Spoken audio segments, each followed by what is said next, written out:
Hello guys, আসসালামু আলাইকুম। মুড়ি মাখার তৃতীয় পার্টে সবাইকে স্বাগতম। দেখাবো তৃতীয় পার্টে আপনাদের মুড়ি মাখার কালারটা কত সুন্দর আসছে।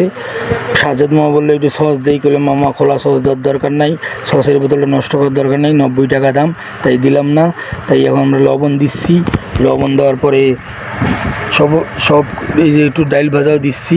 ডাইল ভাজা দেওয়ার পরে টেস্টটা আরও বাড়বে। অবশ্যই আপনারা অবশ্যই ডাইল ভাজা দিয়ে ট্রাই করতে পারবেন। যাদের খাওয়ার মন চায় অবশ্যই কমেন্ট করে জানাইয়েন। মুড়িতে মাখার পরে কালারটা যে আসবে ভাই, আপনাদের জিভে পানি চলে আসবে। যদি কারো মুড়ি মাখা খাইতে ইচ্ছে হয় অবশ্যই আমাদের কমেন্টে জানাবেন।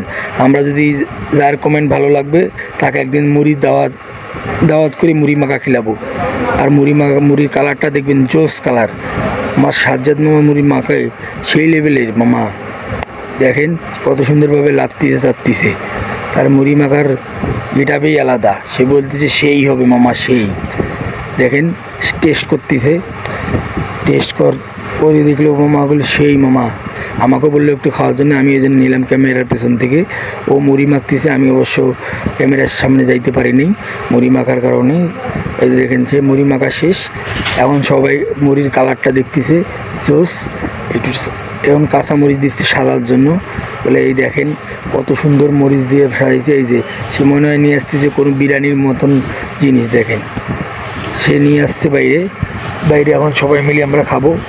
দেখেন মনে হয় এখন 20-30 দিন না খেয়ে আছে, সেই লেভেলের খাওয়া খাইতেছে। সাজ্জাদ মামা তো খাইতে খাইতে আসি গেছে। এই যে কবির সে তো খাইতে খাইতে ঘামি গেছে। তার তবু যদি আপনাদের ভিডিওটা ভালো লাগে অবশ্যই আমার ফেসবুক পেজটা ফলো করে দেবেন, বাবুকা অফিসিয়াল ফেসবুক পেজ। অবশ্যই সবাই পেজটা ফলো করবেন এবং